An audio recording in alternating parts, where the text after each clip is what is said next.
Everyone, I'd like to welcome all of you to the December 18th Finance and Audit Committee meeting, which will be the last meeting of 2019. I'd like to first recognize that we are gathered on the traditional territory of the Stoney First Nation. Our clerk today will be Ms. Sheila Gurry. The question period sign-up sheet is at the end of the table next to the computer, and if during the course of the meeting any member of the gallery has a question regarding an agenda item, would you please write down your name and the agenda item on the sheet, and I'll call you up at the question period at the conclusion of the meeting. And the first item on the agenda is the introduction of late items.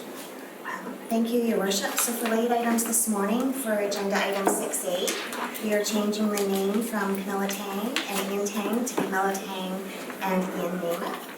That is for agenda item 6A. Oh, I'm glad we're changing that. That could Apologize for marital that. discord in the household at Christmas. Yeah, apologize for that. And as well, Your Worship, not listed here, and just for information, our eScribe system isn't working, so this meeting will be recorded, but it's not available to be live streamed, so. Oh, very good.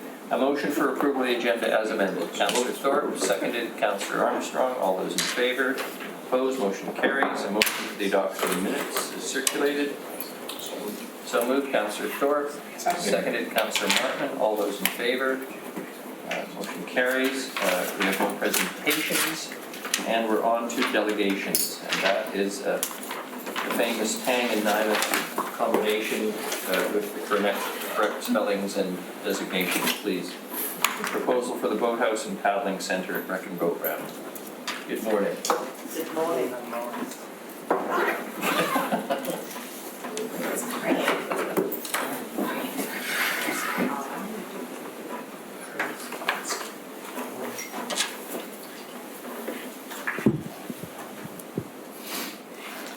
Good morning.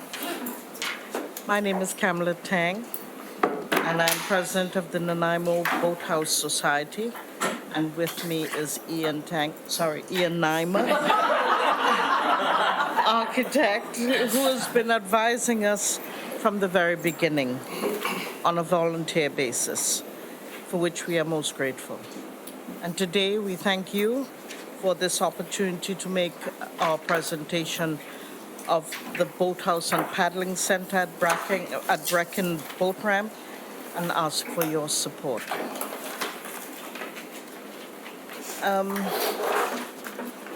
Since I know you've got numerous notes, but I'll just run through a short recap on a few years here.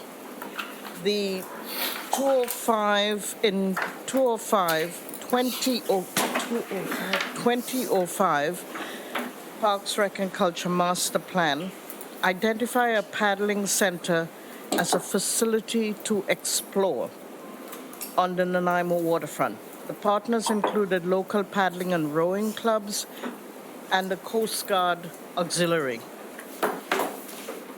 Here's one of their main recommendations.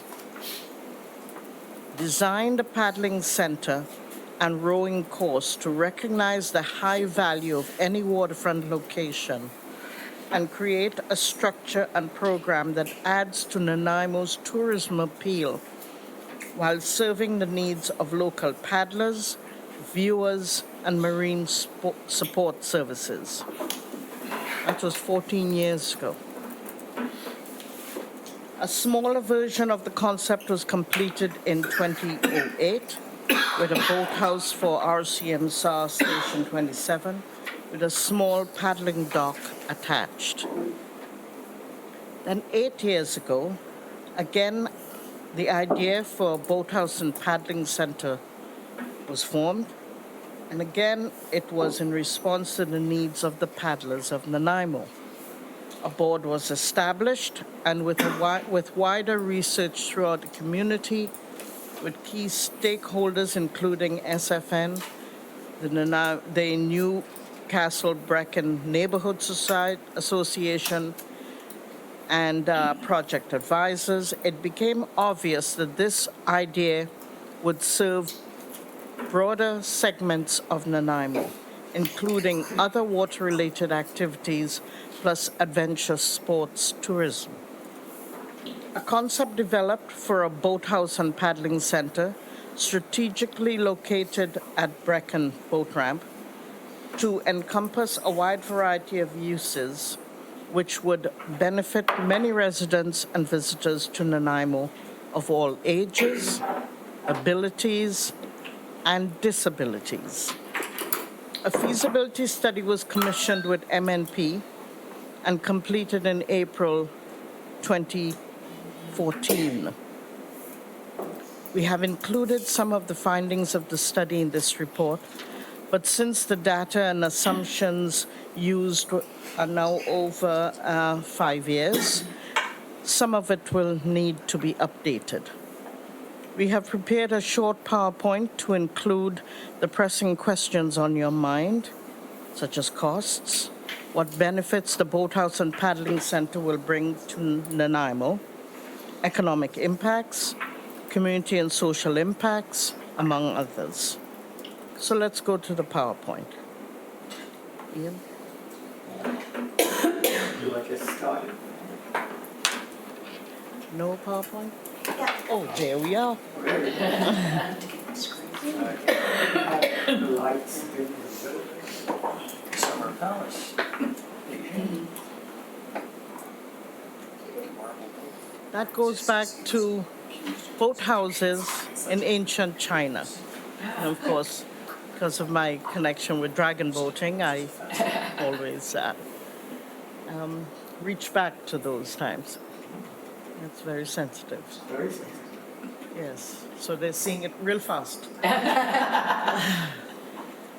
here we go. Now I have to read in the dark. Okay, so we have. Keep going.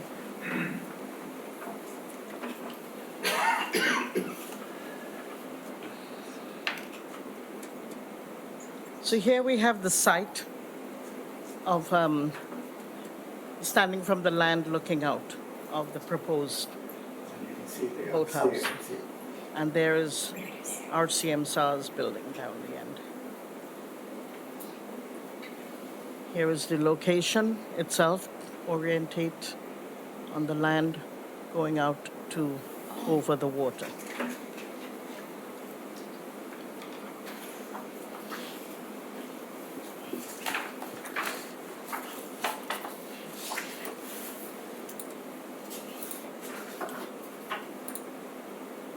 Why did we embark on this project? Our needs, which have been in existence for many years and continue to grow. Existing problems for paddlers on the waterfront. We have no community activities centered, focused on paddling and other water activities. We have limited water access, inadequate washrooms, no change in facilities other than a white tent that we rent when we need it. As we said, inadequate washrooms, no boat moorage. We are often given little unused slips in marinas. Again, they offer them to us, but they're difficult and hard to reach and often not very safe. Safe storage is another thing we experience. At the existing dock down on Brecon, they do experience a fair bit of theft and damage. Boat maintenance, which must be done. There is no place one can go. You look for we look at the beaches on Newcastle Island. We ask for people's yards.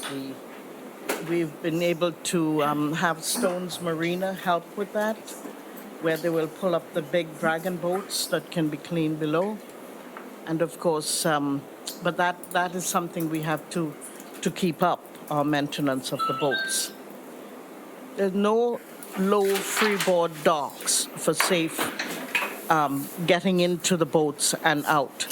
And with our aging population, with the survivor paddlers, and even with young people, we need low freeboard docks for that, to get into those canoes or kayaks or dragon boats.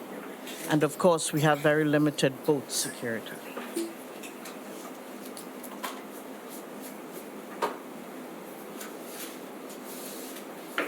Here we have membership numbers of the clubs and user groups, but of course these numbers fluctuate. No, these are not the numbers, these are the proposed users. Over the years, the activities on the waterfront have grown beyond just canoes and kayaks. And with the increase in residents and tourists, as well as youth, seniors, and persons with disabilities involved in paddling, we need better and safer access to our waterfront. Our current and proposed users. We have Nanaimo Ocean Paddling Club, several dragon boat teams, and this is across Nanaimo, not just at Brecken. Some paddle from other locations. Sunemu paddling teams, Nanaimo Paddling Club, VIU outdoor programs, youth, senior, and persons with disabilities, outrigger paddling, stand-up paddle boards, school paddling programs, visitors, and tourists. Here we have the numbers at the moment of current paddlers, and these are memberships. And of course, these fluctuate. Users, the numbers of users fluctuate with the seasons. So, of course, between paddling season and the winter.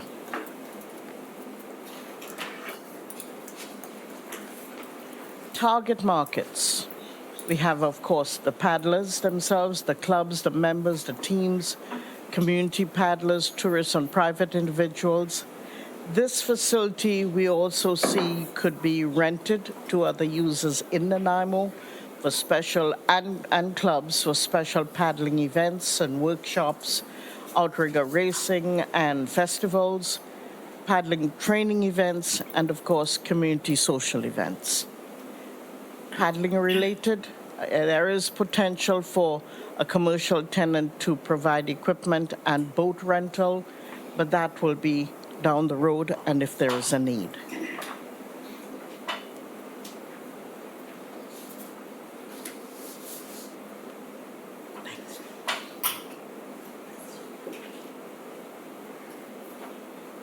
Ownership and governance.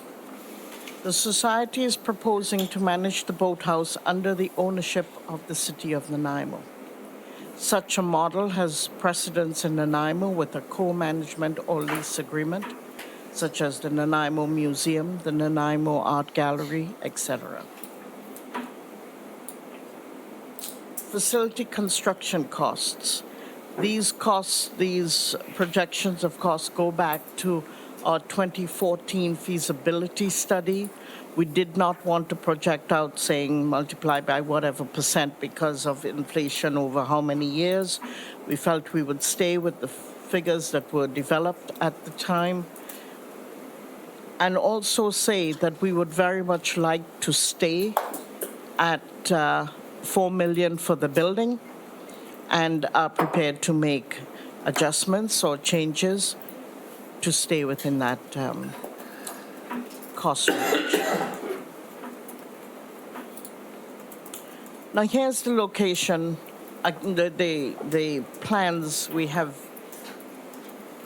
created back in 2013 actually, and 14. Now please know these are concept drawings. These are not the drawings. These were the concepts that are put out at the time because we did not want everyone to have their own image of what we were trying to create. We felt this would give some guidance as to what we were thinking. The main level, which comes off the parking lot with a drive-in down into the building, we've noted it revised for revision, and we'll just go straight to the revision. Here we've shown a change with shortened docks and removal of some of the docks, which is one of the ways of cutting the construction costs at this time, and those docks can be added later when we have more available financing. This is the upper floor of the building, which will stack on top of the other. There'll be a nice verandas and viewing decks on the outside. There will be rooms for use by paddling groups and others, and of course for workshops and meetings and events. Now, the economic impacts, again based on our 2014 feasibility, we have the construction of the facility, and the 700,000 that is added, of course, is equipment and other things that come along with the 4 million we are looking at for the building itself. The MNP uses a formula, an established formula for indirect and induced benefits or costs there that are added to a total of $8 million. Same with operations and new festivals and events.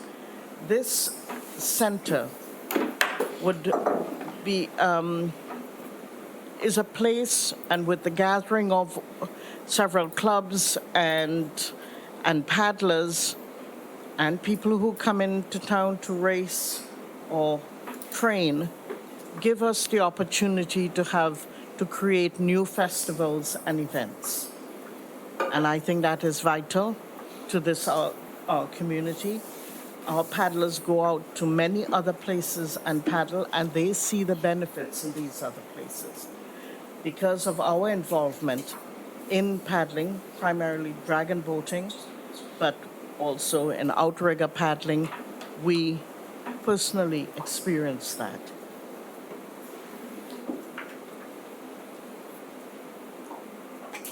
The community and social impacts, which are really, really vital. I know it's hard to sort of evaluate that on money, but it is no less important.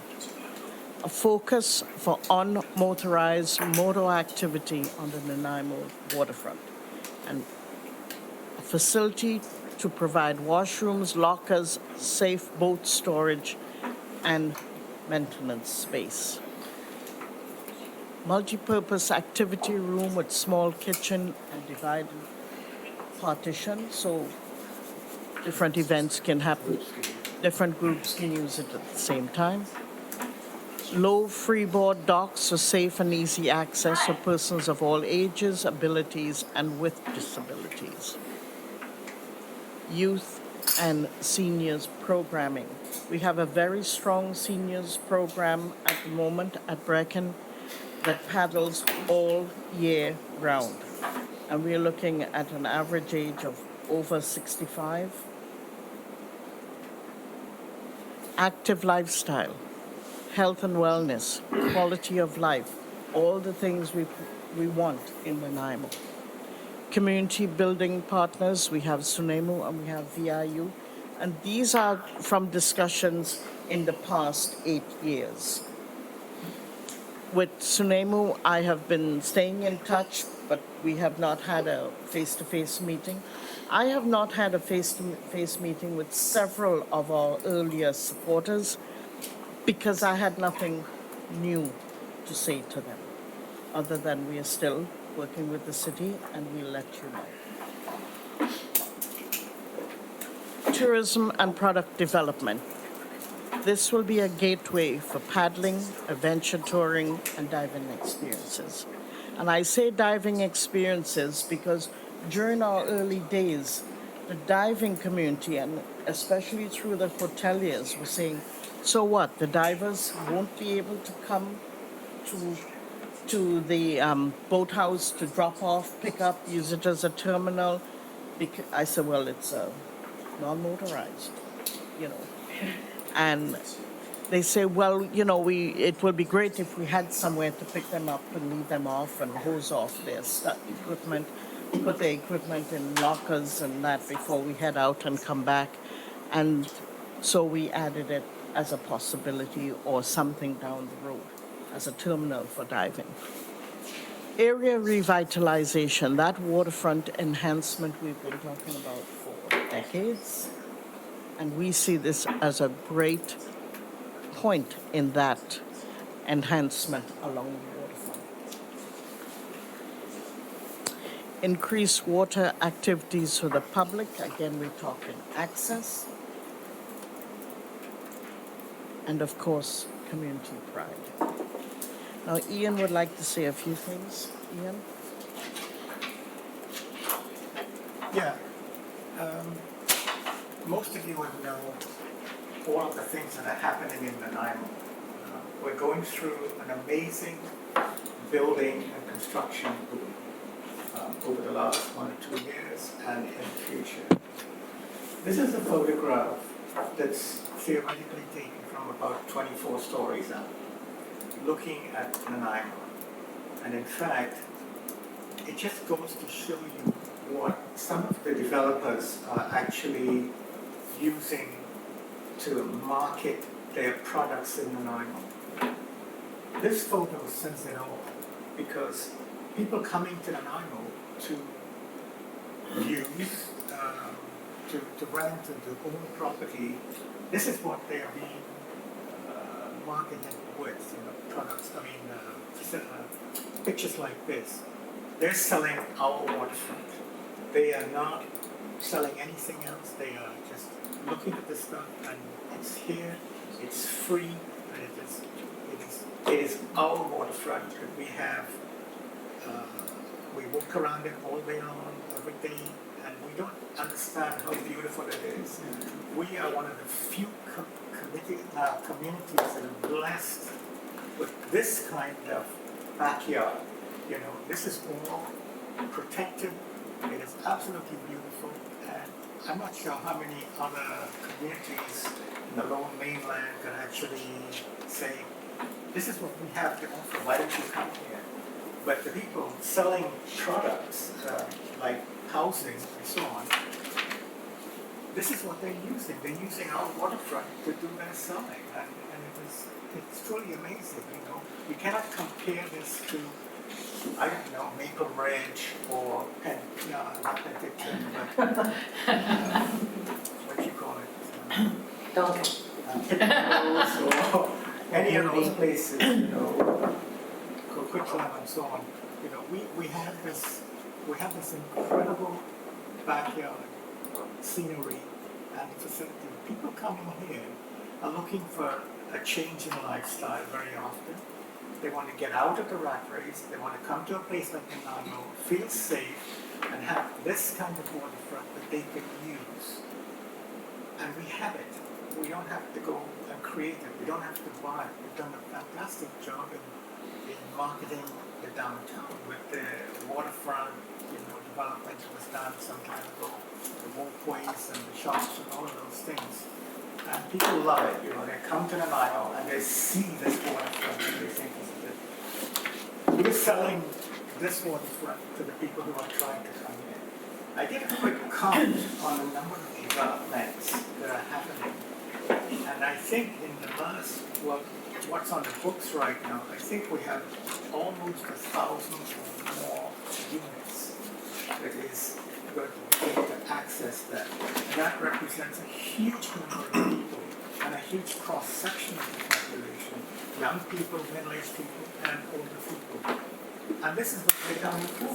They're coming for this kind of life, not to be stuck downtown in say, Vancouver, having to negotiate traffic and crazy shopping and crime and so on. This is what they're after. So I just wanted to let you know that even if you don't realize it and you don't see it every day, this is what other people seek in our community. And the boathouse adds to that activity that they can make use of. And one of the things that we see ourselves doing in the future is actually marketing the activities in the boathouse with the people who are doing all of the developments in our community. there are so many towers. We have a 24-story tower that's on the books. We have the one just finishing right now, just across from my office on Skinner Street. That's 7 stories. That's about 61 units. The other one, the 24-story one, is over 100 units, I believe. And they actually have a lifestyle piece of, what do you call it, a club built into their facility. That's one of the things that they are marketing. And all of these things go hand in hand to augment what they're doing and what the Nanaimo has to offer those people that are coming to Nanaimo. So we're not building something just because of a few people who want to do some voting, the dragon boats. We're building it for the whole of Nanaimo and for the future. That is the part that I see is very, very important. And we cannot afford to let this slip by without us taking part and taking advantage of it. And if we don't do it now, if we stop the process, we will be left behind with a lot of other communities who are looking at this. There is a current boathouse that was done in Port Moody. There's one in Calgary. There's one, I can't remember, several others in the States on rivers and so on, where boathouses form a community focus. And it all adds to the recreation part of the community. So we have a fantastic recreation, parks and recreation department and the facilities that they provide, but there is nothing organized on the water yet. So what we're seeing is that this is really part of the parks and recreation programming that we can see happening, in the future. So it's not a one-off shop just for a few individuals to have a good time. It's really, we're tapping into the future life and well-being of the entire community. It is, I think, extremely valuable for the life of the Nile. What more can you ask for when you look out your window? It's an amazing thing. And so we go now to what we need from the city of Nanaimo. We ask that the city of Nanaimo designate the Nanaimo Boathouse and Paddling Center a capital project priority. And we know that went back all the way back to 2014, and we were not on the priority list of the strategic plan at the time, and that was one of the things that were required. Over the years, we have watched the strategic priorities as they came forward and the goals, and we meet many of those goals. We also respectfully ask for funding of $265,000 for the detailed design and plans with costs, as well as other costs such as surveying, structural, geotechnical, civil, and environmental reports, just to name a few. And we very much want city staff to work with us on this project, and we ask that you direct staff to work with the Nanaimo Boathouse Society and return to the city with final costing and funding options of the approved design for council's review and consideration in the next budget review. Thank you. Questions from the delegation? Councillor Martman and Councillor Turley? Thank you for your presentation, and I do believe Nanaimo is a precious jewel on the water. We need to appreciate that and use its potential. I'm just wondering, with all of this, what about the Nanaimo Port Authority? Where have they come into this? We again consulted with the Nanaimo Port Authority 7.5 years ago, and we have kept them informed. We presented to them twice. but this goes back to the days of, as I call him, Bernie. And we have kept them informed since, and we have met with their new chair, Donna Hayes, so she's Okay. aware of this project. Because they have jurisdiction, if I may, they have jurisdiction with the docks and the water. Not this Not particular this particular one. piece. Okay. This was gifted to the city of Nanaimo. It is a city of Nanaimo park. Oh, okay, thank you. Councillor Turley. Thank you, Worship. Through you to Mr. Nyman and Ms. Tang. So I have two questions, if you don't mind.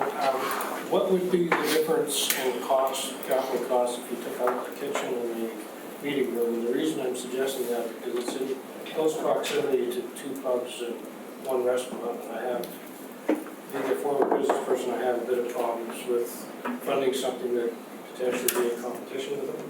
So I wouldn't mind hearing that. And secondly, other projects, like the freshwater paddling, one actually got going because it was a service club that undertook to do some fundraising. And I'm wondering if any of that has been looked into as far as drawing in funds from other than Okay. And as I said, the cost thing, I can't give you any specific numbers for that, but it's very, very minimal because the kind of equipment, this is not a commercial kitchen where you're preparing, food will be prepared on a commercial basis at all.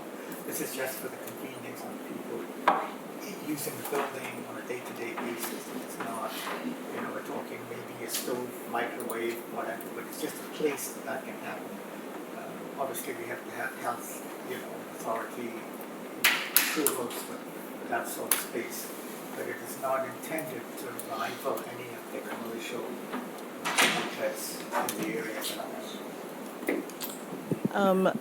That space would be primarily for use of paddling and water-related events, groups, meeting space, training space, with paddling, especially as it becomes more and more interesting and competitive around the world. There are often training courses, and Nanaimo residents have to go down to Victoria or Vancouver for those courses. And we love to do water safety and things like that out of that building. So it won't be really generally commercial use. About Loudon Park, we are so delighted that you've moved forward with that. It's been years. But that is flat water paddling. That is rowing and flat water paddling, canoeing and Olympics training for the young people, and elite, the elite side of that sport. We are ocean paddling, so they do not clash. But we've often said that we would love for them, particularly the rowers, and for the, the canoe and kayakers that are doing training for long distances sometimes, they can use that run just during their training times. It is part of the BC Marine Trails, that's correct. Councillor Armstrong. I have about 3 questions. One of the issues I have is there going to be federal and provincial approvals required now, because that is a designated flight area, which I don't believe it was in 2014. So that would be a question I would need answered, because the seaplanes are going out of there. You've got sea air, harbor air. We've heard concerns from the boating community as well as the planes about paddlers in that area, so that's a huge concern for me. That's one thing I would be asking. My second one is parking. There's no parking there now. So where are you going to have your parking? Because everybody brings a vehicle to bring their canoe or whatever, and there's not, in the summertime, you can't find parking down there, because when you did your study, BC Ferries didn't have that big lot, which they now have. So that would be... Is that yours? That That's an issue. That's how we get some of these questions. And then, and I'm gonna be quite frank, we've got some major capital projects coming up, like the police building needs to be expanded. We need a new public works building, I mean, it's very dire needs for that, which is a major capital expenditure, and I don't know how long we as a council can put off that, so for me, I think it's gonna be a lot closer to $5 or $6 million. And the last thing I'm gonna say is we've also got a huge push to build something similar to Oliver Woods in the south end of the community for roughly the same amount, which would have a lot, in my opinion, bigger impact. So those are just my points. Thank you. Councillor Bonner. Thank you, Your Worship. Through you to our delegation. You mentioned that the city would be probably owning the building, there'd be a co-management agreement, which means you're probably going to set up a society, it's going to have people running it. Do you have any costing on the, I noticed you mentioned $300,000 for the operational cost. How do you plan on getting that $100,000 a year to manage it? Again, all those numbers are subject to review because this was done during the 2013-14. Yes, we already have a society.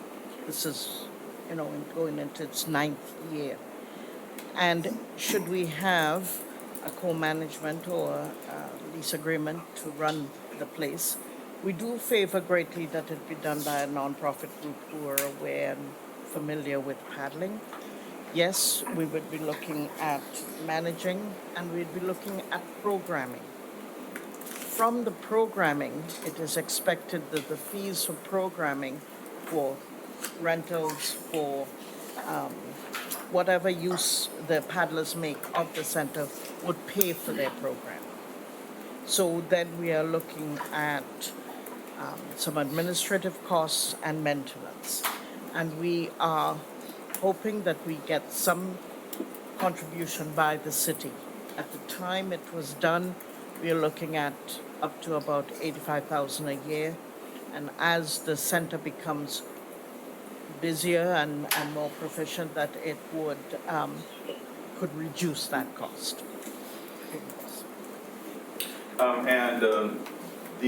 I think what we're doing with and correct me if I'm wrong here, the Loudon Boathouse is that we're producing the drawings, costing and everything else, with the idea that sometime down the road, the federal government will come up with the grander thing. Have you been looking into that option of how we would fund this thing once the drawings are done? We did some time ago, but we haven't recently. We just, we've looked at this so many times and then been disappointed. I said, you know what? We'll wait to see where we're going with this before we go any further. Okay. But yes, we are looking out there, and as I don't think I mentioned it, but we are keen, and the paddlers are keen to provide the equipment, and to work with the programming and running the programs. Thanks. Thank you very much, appreciate it. That's it. Okay. Thank you. You didn't go to the last slide, which is, you got to see this slide.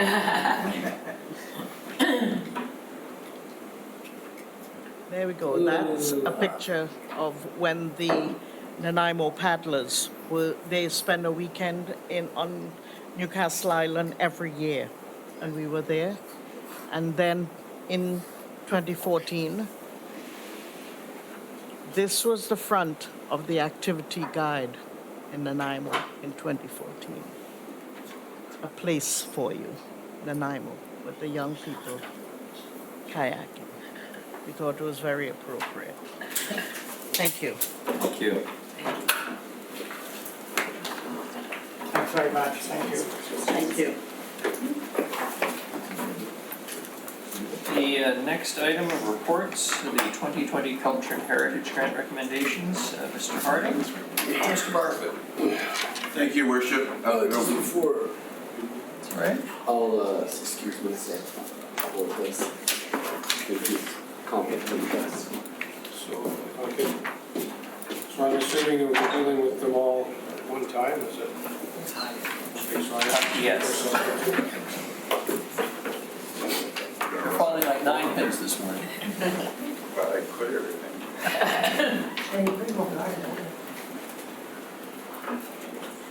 please.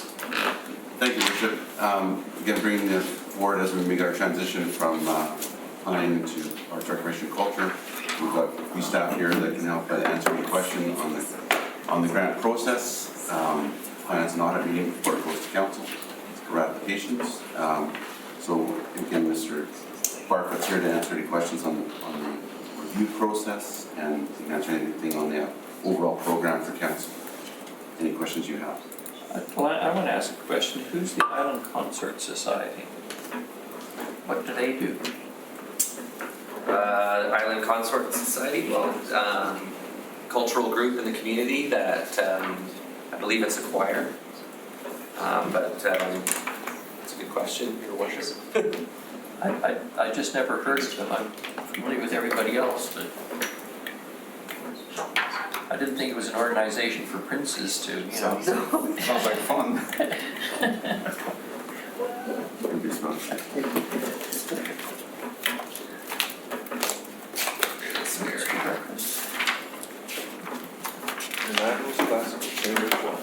The purpose of the Island Consort is to perform choral music to a high standard to engage audiences in the enjoyment of choral repertoire through the ages.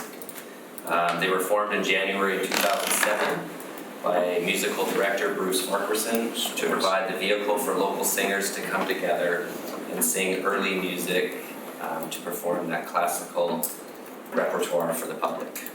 Thank you very much, and thanks also to Councillor Brown for being quick on the old Google. That's the way to go, man. I'd like going to Google. Councillor Bonner. Thank you. Question regarding how we're picking these applications is, I noticed that we have the Friends of Nanaimo Jazz Society, and then we also have the Nanaimo International Jazz Festival Association, and then they show up again in another application farther down to the tune of quite a lot of money. Are these all the same organizations? No, they're not. So the Nanaimo Jazz Society is made up for local youth that participate in the community through Wellington Jazz and other groups. And the Nanaimo International Jazz Festival Association is an organization that puts on the event, the International Jazz Festival. And further to that, is that organization still charging for people to attend the festival? If it's a ticketed event, I believe some of their events are free and some may be ticketed as well. I can answer that, having kicked it off. Some of the events are ticketed, but many of the events are free and open entirely to the public. Okay, that's good. Councillor Armstrong. I'm very supportive of everything in here. I think all of these are very well worthy groups. And there's a lot of public benefit to it. There's a lot of stuff that is provided for free, and I think it's really important, especially when we are looking at culture as one of our strategic priorities. And I think just about a lot of them in there all fit into that category. So I want to thank staff for all the work they've done, because I know there's a lot of work comes in. I was looking at Chris's binders and thinking, hey, I don't have to do that. So very supportive of everything in here. Thank you. Councillor Thorpe. Thank you, Your Worship. Very briefly, I echo the thoughts of Councillor Armstrong. I'm glad I didn't have to go through and make the tough choices, but I do want to point out for anybody watching or listening that the criteria, pardon me? It's not working. Well, they might somebody listen might be later. listening. No, they can't. I just got emails. They're dealing with it. But Well, I however, won't say anything. however, it will be recorded and available online. Oh, well, There you go. then I'll continue. So, Order. was it about 4 or 5 years ago that the criteria was revised and laid out, and I think it's very clear, and I appreciate that. So there's a great deal of transparency and fairness in the application process. So again, thanks to staff for going through these, and I certainly have no qualms about them. Councillor Martin and then Councillor Bonner again. Just out of sheer curiosity, what is a Hub City Soapbox Derby? It's the Men's Resource Center. For the Soapbox. Derby? It's a race. It's a race. It's a race. Oh, I Your thought Worship, getting on yes. your soapbox was. Oh my God. Councillor Martin Martman has spent too much time around politicians. He's forgotten the joys of youth in the dirty 30s when kids would race their. Yeah, through your worship, it is a proposed event. Soapbox to get back to the kids making Their own little- their own vehicles, and the proposed event is down Fitzwilliam Street, and it's a collaboration between the Old City Quarter and Islands. Oh, okay, so it's something new. It is a brand new proposed event. Oh, okay, because I hadn't heard of that before. Thank you. Thank you. Councillor Bonner. I can remember participating in a soapbox here in my youth in Cornwallis, Nova Scotia, many years ago. My question was, in my past life of doing a lot of these grant applications, most for the city and for other organizations, one of the questions we usually ask is that if you don't get your full funding request, will you be able to continue on with the event? And because I noticed some of these, the funding requests are considerably lower than what they've asked for. Was that question ever raised with them? Are they fine with the amount of money they're going to get? After this meeting, through your worship, after this meeting, we'll be connecting with the groups to inform them what is being recommended from this phase on. Groups are eligible to apply up to 25% of their overall project or operating budgets, with the understanding that we wouldn't be the pillar or keystone funder, that their event could continue without the funding. Okay, thanks. Any other questions? Yes. And just so we're, Councillor Armstrong. I just want to move the recommendation so that we actually get it on the floor. Second. Moved by Councillor Armstrong, seconded by Councillor Hemmons. And this deals with, as you know, please, because there's a page and a half plus of all of the Culture and Heritage operating grant recommendations and the Culture and Heritage project grant recommendations only. This is separate for the event recommendations. Any further questions on this section? Everybody's happy? Call the question. All those in favor? Opposed? Put on your Carries. previous slide. Call the question.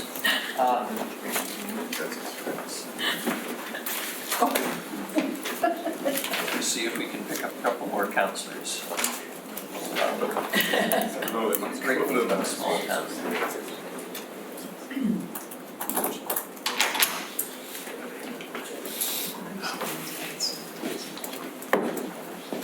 Your worship, just a little bit further on Mr. Bonner, Councilor Bonner's question. So after today, we'll let the groups know of the recommended funding, and there's an appeal process on that. We'll let them know. Prior to that, and going to council in January, there may be some changes in the groups, but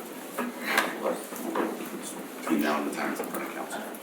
Councillor Bonner. And just to follow up on that, if in the event the society decides that they can no longer proceed with the event, that means that money will then go back into a pot. What do we do with it at that point? Later on, if there's council wants to relook at any other applicants, or if we come back and relook at those funding. That funding is based on the per capita rate we have right now, so $3 per capita is what rates that the overall grant. Doesn't answer your question, but I wanted to add that one in, make sure council that would go back in there. If there's some other programs or events that come up over the year, council can deal with that. Very good. We are now dealing with item B, which is the 2020 downtown event grant recommendations on page 4, running over to page 5. Just want to check and make sure that we've got no conflicts that'll require any of the councillors to absent themselves. Move the recommendation. Second. Seconded, Councillor Martman. Questions on this section? Councillor Thorpe. Thank you, Your Worship. Not a question. Again, I support these recommendations and appreciate the time that went into them, but just a comment, if I may. To be quite honest, I wasn't aware of the extent, it should have been, but I wasn't aware of the extent that the city contributed to some of these events. And I know that there is a requirement that the city is acknowledged, but I think the city should blow its own horn a little bit more on this, and through our communications department, I would suggest that we not advertise each individual event or group, but just the philosophy that we follow in the city of contributing to arts and culture and events, and the amount of taxpayers' money that goes into these things, and the fact that we are very supportive. And I would just like to see that recognized more by the citizens of our community. It's just that's my soapbox. There you go. Thank you. A soapbox I hardly support, Councillor. Councillor Bonner. And further to Councillor Thorpe's comment is, do we require recipients of grants to acknowledge us on their Facebook and websites and publications? Through your worship, yes, there's an acknowledgement form that each group would have to sign off on, and in that is proper logo use and how to use that to acknowledge the city's contribution. The other way that we do promote these events is through our former Culture and Heritage newsletter. We try to capture any events that we've supported through the city through that, as well through our social media. We could enhance that message out to the community even further. But yeah, there is an acknowledgement form where they have to sign off stating that they'll recognize the city's contribution through their promotional materials, any social media. And do we follow up on that for the next time they come to us? Through your worship again, through their final report, that's a mandatory requirement post their event or operating grant. Through that final report, they would submit any kind of promotional materials to highlight that, and we'll look for those sort of key points. Thanks. Thanks, Councillor Bonner, for your questions, because it helps point out that the city has appropriate oversight in place constantly. Thank you very much. Mr. Hardy, did you want to say? Yeah, I just want to add to that with council's addition of the culture manager for 2020 and the special events coordinator, and them all being now under one section. A lot of that coordination and publicity and communication will also be more centralized for all events. So 2020 will be a little different. Thank you very much. Councillor Turley. Yes, thank you, Worship, through you to staff. There's actually 5 items on this one, the Commercial Street Night Market, and then the 4 to do with the Old City Quarter Association.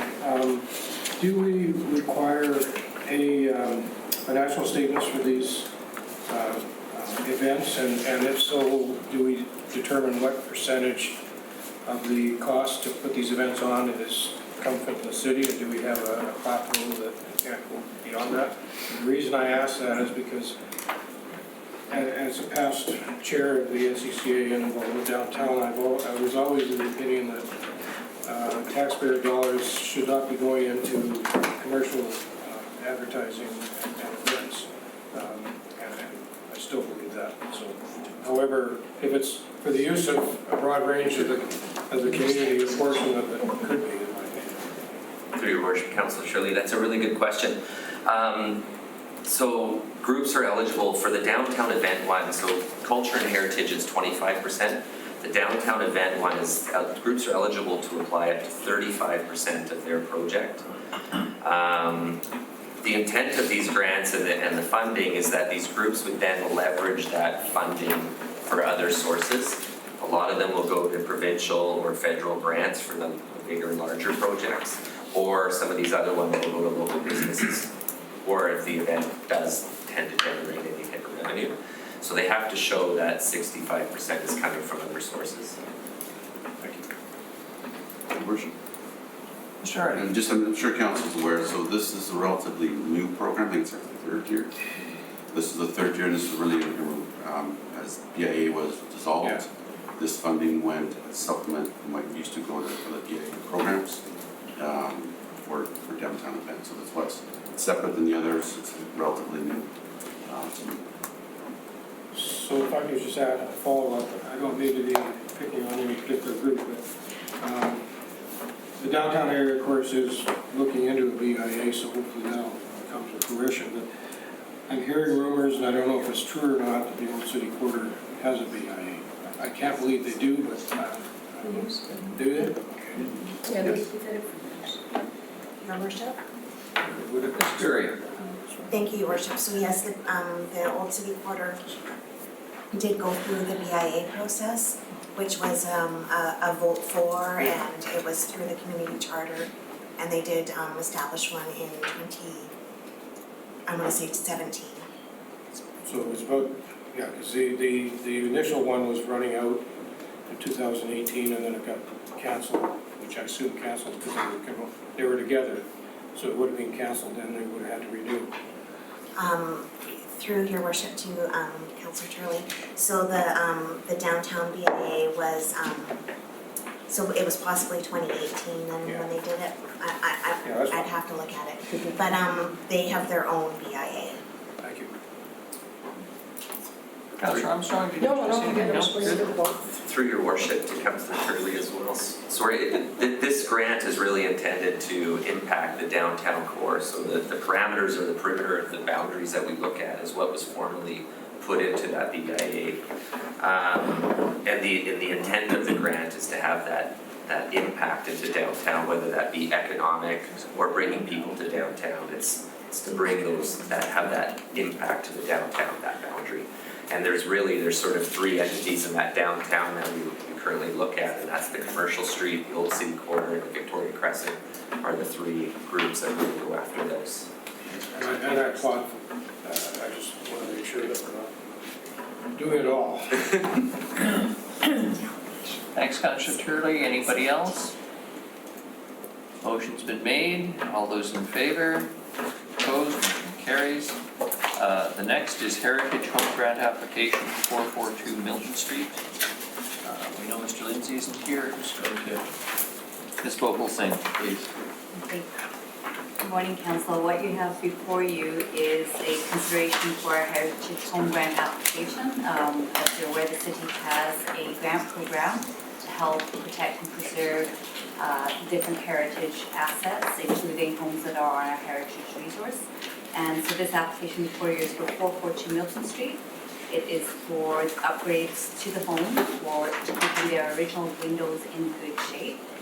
And it's for council to consider recommending, or the finance audit, consider recommending to council approving approximately $16,224 towards the cost. That represents 50% of the total project cost. Sorry, 1,600. 1,600, thank you. 1,600. Thank you. Thank you. And I have our Heritage and Neighborhood Planner, Chris Schulberg, here, should we have any questions. Councillor Armstrong. Move the recommendation. Second. Second, Councillor Martin. Councillor Hemmings. Thank you. So this is the first application we've had this year.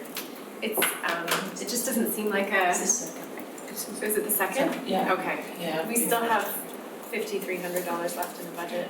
It just kind of struck me that it's not well used. It is. Is it? We draw it down every year? Yes. Mr. Schulberg, perhaps you can. Over here. Thank you. Please come to the front. Don't be shy. Oh, that's right, that's number. It's not working, so don't worry about it. Well, you're going to get recorded, so you must Yeah, do so, yes, please. I'm gonna. Never turn down a moment in the sun of the Lambert Council. Well, you know how I love moments in this. Thank you.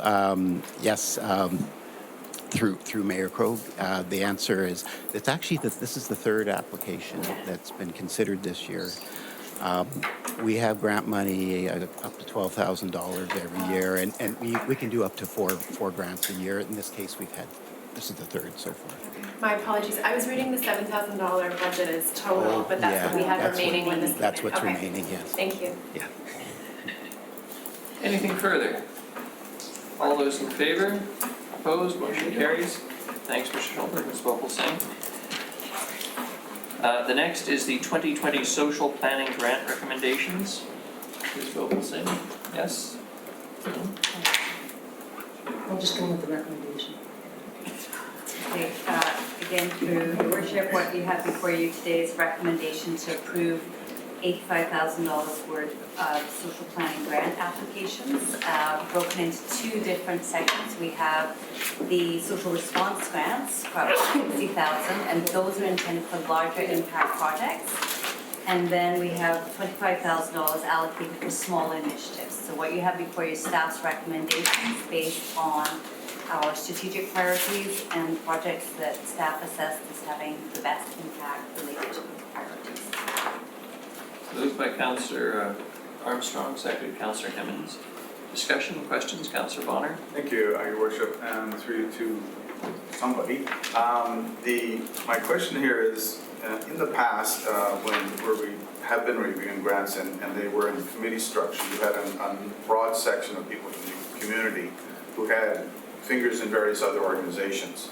And one of the reasons we did that is so that you could see whether or not an organization was also asking for other organizations with the same funding. So I know that one of these organizations is that something that the city looks at when they're reviewing these grant applications? What we look at is what they present us with other sources of funding. So if they declare that, that's in there. We also look at what other grants they may have applied for that's city funded, because there's a limit. You can't, I guess the term might be double dip. So we make sure that with the culture and heritage grants and also the tourism grants that there's no overlaps, and consider that. So I know that the first one here, the Take a Hike Youth at Risk, has sent out applications to probably a number of Rotary clubs. I've seen it through our club, from the allocations committee. As part of the granting, do we require, before we give them the check for $10,000, they actually have all of the money in place to actually buy the vehicle? Okay, what we look at is their ability to scale the project and use that funding for that. If they do not acquire all the money, then they have to return it. And if they should they not purchase the van as a result, then the $10,000 would be returned to us. Because it's specific to that use. They can't then reallocate it to something else. So. Okay, good, thanks. Any other questions? All those in favor? Opposed? Motion carries. Next is Ms. Mercer to present the operating results for the 9 months ended 2019, September 30th. Ms. Mercer. Thank you, Your Worship. So the purpose of this report is to give you an update at September 30th, 2019 as to where our financial situation was, as well as give you a projection to what we think surplus will be at December 31st. So, and this report represents day-to-day operations as well as operating projects. And so the estimated surplus that we are projecting is just a little over 2.4 million. And it's made up of general of 2.8, surplus of 102,000, water just a little over 726. And we always take off an amount for loss on disposal of assets. We have assets that we sell, that pipes and whatnot, that if they come out of the ground before we anticipate, we have a loss on them, it's a book loss, and we can't resell them, so there is a loss. So generally each year we have, some years we have a gain, but most often we have a loss, so we take that off surplus because that is an accounting practice. And so all of those accumulate to an estimated $2.4 million surplus. And attachment 1 gives a brief description of any variances over $100,000 from the various departments.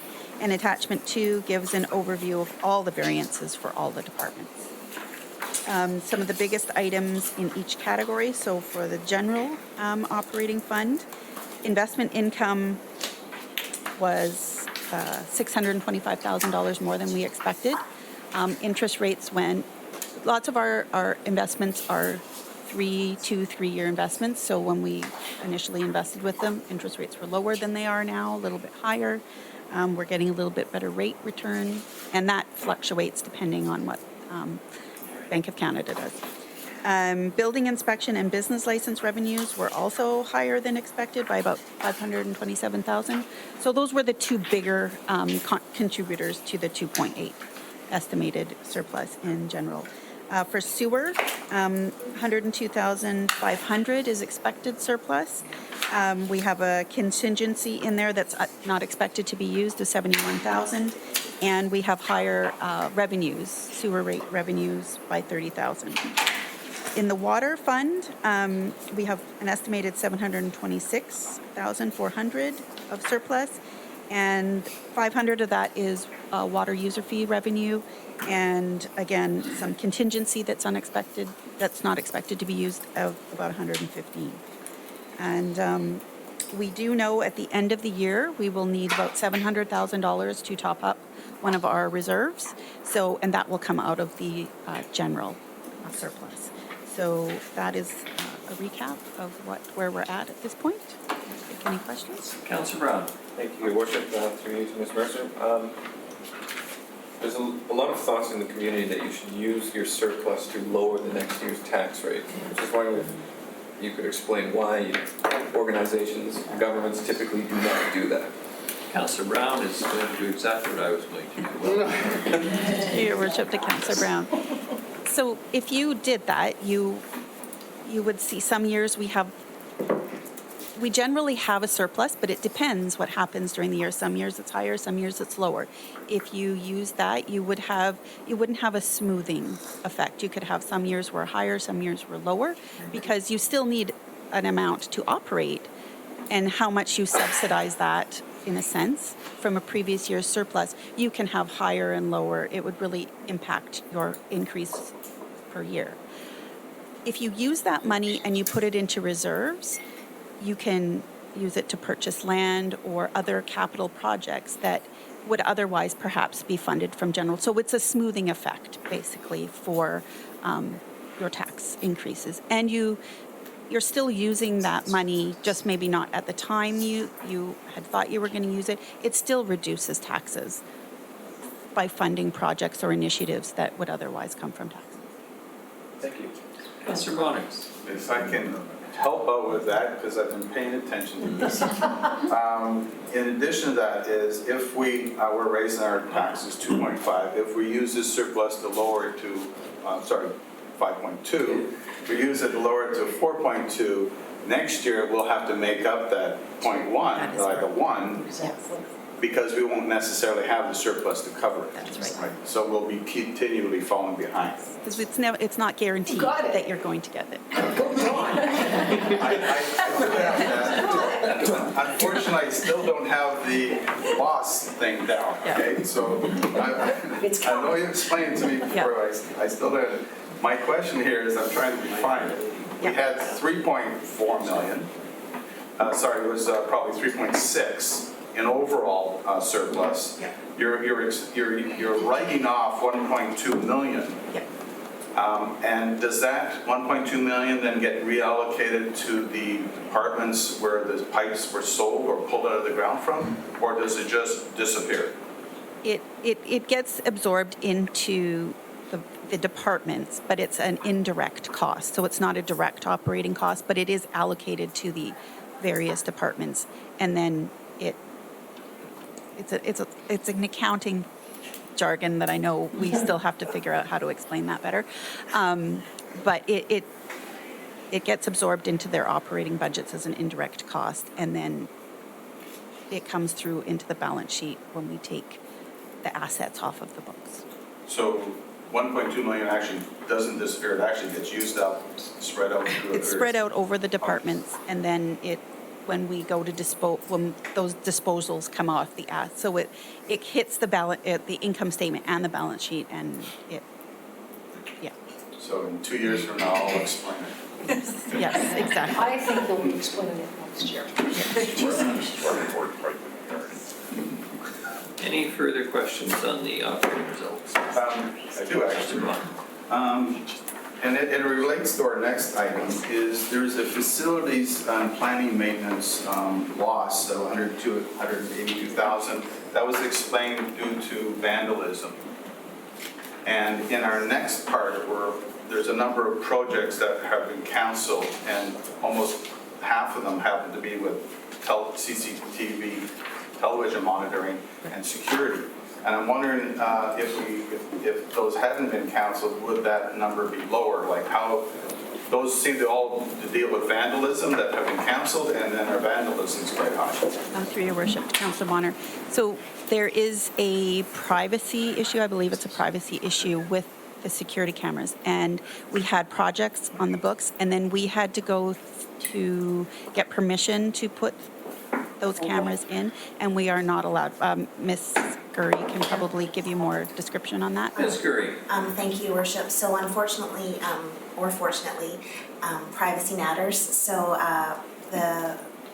when there's a new or changed program or activity that the city undertakes, a privacy impact assessment is required, and this is required through the Freedom of Information and Protection of Privacy Act.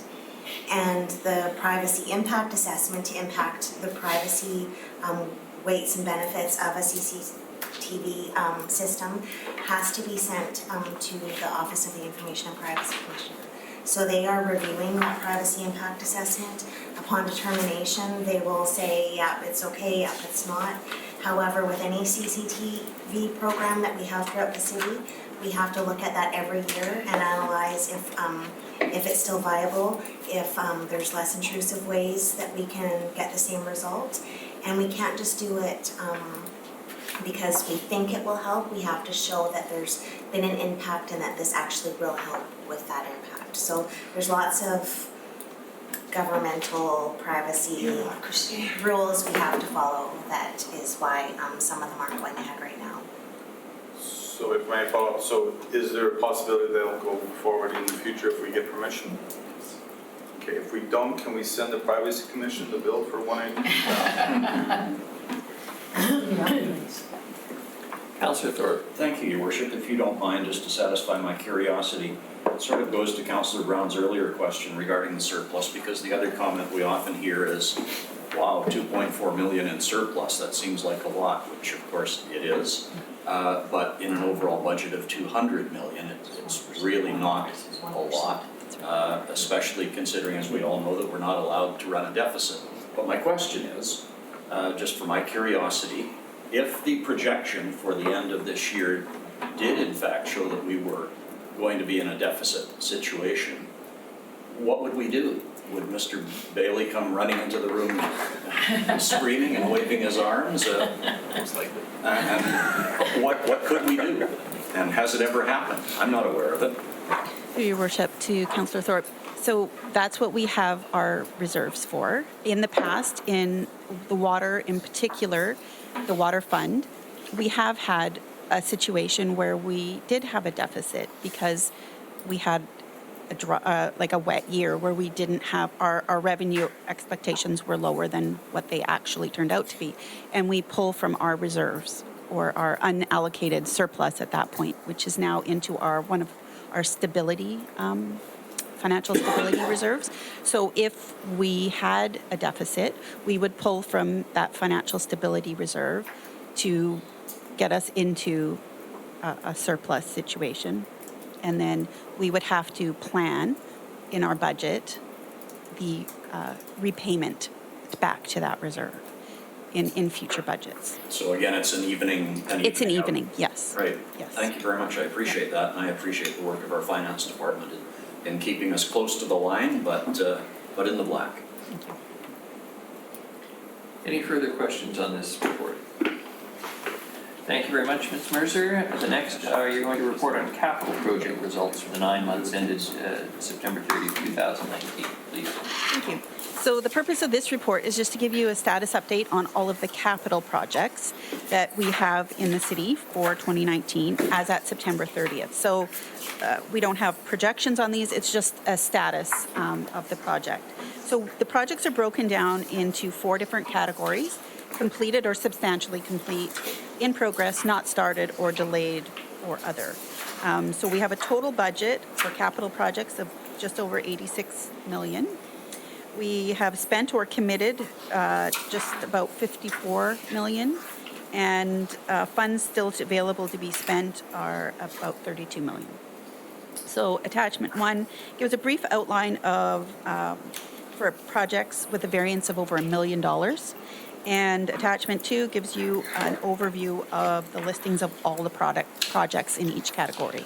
So it's just really a status update. Next year, what we're planning on doing is to be more in line with the information we give you in the budget, because in the budget we give you projects, and that is included operating and capital. So next year we'll give you capital and operating, but historically this is how we've reported, but we will have a change next year. So it's more directly relatable to what we give you in your budget document. Councillor Thorpe. Thank you, Your Worship. Through you, if I may, and I think this would go to Mr. Rudolph. Am I correct Mr. Rudolph, that in the new year, at some point at a GPC meeting, we'll be having a more in-depth discussion of capital projects and their status and future possible projects. And I guess this would go to the delegation's subject matter earlier as well, just a general talk about capital projects. Well, Your Worship, there's a lot of pieces to respond to that question. If I were to generally speak to it, I would say there's probably 4 or 5 points I'd want to make. GPC, we could have a conversation, but basically we've already set our 3rd reading on our budget for the 5-year period. It's reviewed annually, but that was 3 readings this week, so that's one.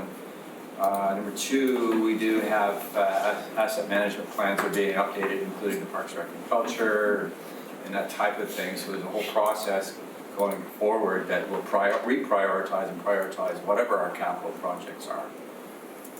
Number 3, we're doing a facilities audit and review process currently, which will give us an indication of what the status of all our existing facilities is, and some of them are getting long in terms of their tenure. So we have to, and then if we're talking just about engineering projects or public works projects and that type of thing, there's a whole process of using the Governance and Priorities Committee systematically to look at things. But to answer your question, we are having a Governance and Priorities Committee meeting on January 20th to specifically talk about a schedule of meetings for the year and where we would bookmark things such as major topics like that, and then how we're going to deal with them, in addition to ongoing issues and interests for council as they align with our strategic plan. That type of thing. So that's a very long answer, but it's not subject to just a GPC.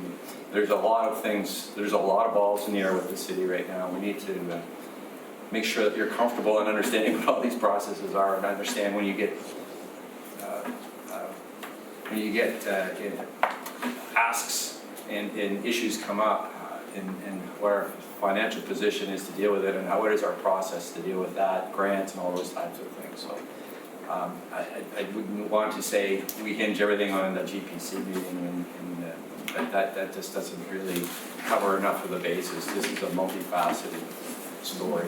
So am I confusing this too much for you, or do you see that there's a multifaceted answer to it? Thank you. I didn't realize the question was as complicated, but of course, you're quite right. And all of these things are being worked on at different levels in different areas. And I certainly did not mean to relate it to the current budget process. I understand that. Right. Just for council's benefit, where are we at in terms of developing these plans and priorities? And I understand that we'll be getting updated on that regularly in the new year. Through the work on our master plans, that will be part of it. So through the chair, in terms of our facilities update, I think we need to come to council. I think council has informally asked for an update on that anyway, with respect to, council has had several inputs over the course of the year as to the status of our current significant facility infrastructure. And then there's the new ones that could ultimately unfold. So we need to schedule again, and we can have this conversation on January 20th, which is our planning day for when that can take place, and we could certainly advise you when we're in a position to do that. We have a detailed facilities audit, which gives us a sense. That's a very technical exercise, and then there's sort of a higher level visioning and where we think we're at exercise. I think we mentioned earlier the police building, and is certainly one. Public works facility. These are very substantial capital considerations that are well beyond our current financial wherewithal to deal with, let alone a myriad of other ones that we have in the system with even current facilities. So as much as we sound like we're in good fiscal shape, we're not in great fiscal shape to anticipate the growth of the asks and the portfolio of capital assets that we have. I think we're trending in the right direction, certainly in our public works area, with the asset management, the efforts that we're doing there, and the knowledge that we need to be on that because of the $3 billion worth of paper assets that we have. So, this is one of the things about governance for council. It's an ongoing piece, and we need to systematically stay on our game. And this gives you a snapshot, point-in-time snapshot of our financial position. And I'd also note that these capital projects, while they sound like they're not complete, many of them are over 2 years. Like the Metro Drive will be a couple of year project, so you'll get a status report. So it's, to say that there's partially complete is really, that's true, because they don't necessarily align with one calendar year project, so we need to schedule in all these types of things for systematic review of pieces for you. So we'll be coming to you with, and we'll be able to explain that a little better on January 20th with that and a list of other candidate topic areas. And we tend to try to filter those types of workshop things even for finance into this one. So it's very similar, but we're trying to, so we will certainly promise you that we will be coming back with that, and we will seek your direction on timing and how important that is and when you'd like to see some of those discussions take place. Thank you very much. I appreciate your answer, and I think that's really valuable information, so thank you. Councillor Bonner. I think something I've been talking about. Sorry, Councillor Armstrong, it's been so long. And it's so unusual for me not to recognize you. Yeah, I do want to make the point that we definitely need to look at public works. I was out there the other day and watched somebody trip over the cords to their space heaters because there's no heat out there. There's mice. It's a mess. And I don't think it's fair that our people are working in those types of conditions. That building was scheduled to be replaced almost 15, 20 years ago, and here they're still sitting. So I think that's something we as a council really have to think about. Like, I mean, I'm sure if the fire chief went in there, she'd be appalled at where the space heaters are at, people tripping. No, I'm not shushing, because it's a safety issue. It's a huge safety issue. You know, Municipal insurance issue. well, it's something that we as a council should be looking at, because we're responsible for that. So, there you go. Thank you. Duly noted, Councillor Armstrong. Thank you. Councillor Bonner. Thank you, Worship. We should. This is something I'm talking about for a few years now. I think it's trending to the better part, is that we seem to be getting more projects done or substantially completed than we have in the past. Is that the case? Your Worship, it's a good question. I sort of anticipated it, and Mr. Rudolph touched upon it as well. I think this, as Mr. Rudolph mentioned, this is a snapshot in time as of September. But having said that, we are significantly further ahead. We had a backlash or a backlog. I think most of the backlash is finance. Backlog from previous projects from previous years, and it was just capacity constraints in 16, 17, 18. We've carried that forward, and we've pretty much killed that. But as Mr. Rudolph intimated, we don't start our projects on January 1st and finish them on December 31st, the same as the fiscal year. Some of them will carry over, some of the financials, even though we may finish in December, they'll carry over into the new year. So that's what, but the overall trend is that we are really shrinking those, the backlog of projects. The number to watch, I think, is the projects that are delayed and what's the rationale, not necessarily the projects that are in progress. So as you can see, the number that are delayed is quite small, and there's often good rationale for this. Hope that helps. Okay. Any further questions on this report, capital projects? Seeing none, Ms. Mercer, thank you very much. Just go one more.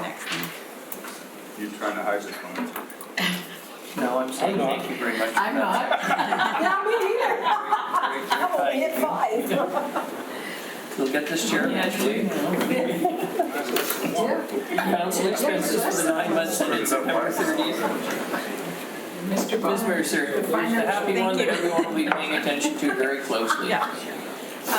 For our policy, we produce a list of all council expenditures each quarter, and this quarter represents the third quarter ending September 30th. So it's a summary of each councillor's individual expenditures for the year.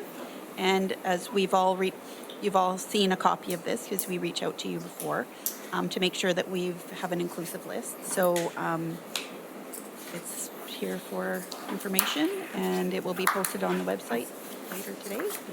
And so if you have any questions, I'd be happy to answer. Any questions for Ms. Mercer? Council members' expenses. Councillor Turley. I just want to make a comment. If anybody finds themselves over Portion of mine is for sale. An interesting budgetary proposal, and I'm sure we'll consider it. Thank you for your generosity. Only 50% of debtors, okay. Councillor Bonner. On that point, your worship, many of our expenses are over the allocated budget amounts, right? So, especially for conferences and travel and that sort of thing. Are we going to be relooking at that, or are we just going to continue to go over what we typically go over every year? Well, so yes, each year that gets looked at in the budget process, but as it's kind of an arbitrary amount given to each category. So as long as you're under overall, those are kind of benchmarks, but we do look at that each year when we go to produce those budget numbers. Your worship, if I may just also comment, because it's relevant to the Councillor Bonner, the task force on remuneration has within its mandate to examine the needs of training and travel and the budget area. So they will be presented with that information, and they can assess, if there's sufficient monies there for it and for that type of thing. So there will be an outlet for that. There is a review process that will take place in addition to whatever council would choose to do in the interim.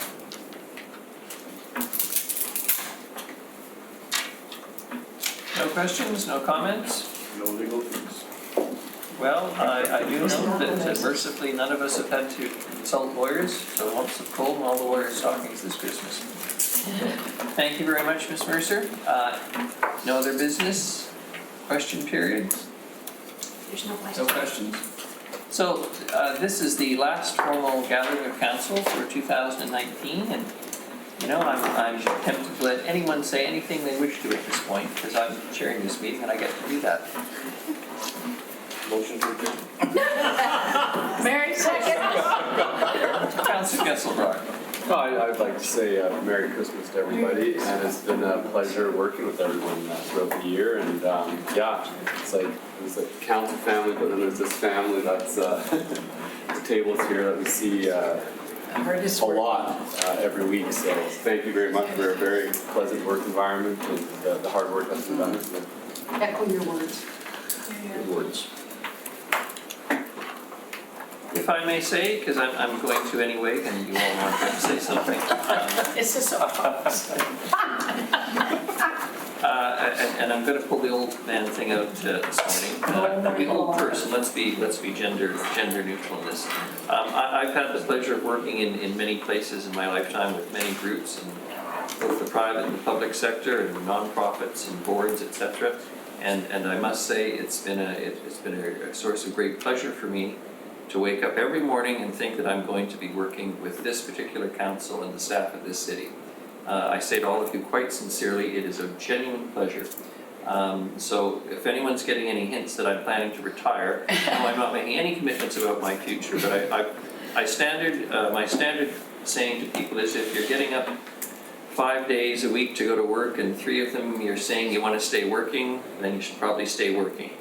And if you're getting up 3 days a week saying you're not really happy doing this, then maybe you should think about quitting. I must tell you quite sincerely, and I suspect it's true of just about everyone around here.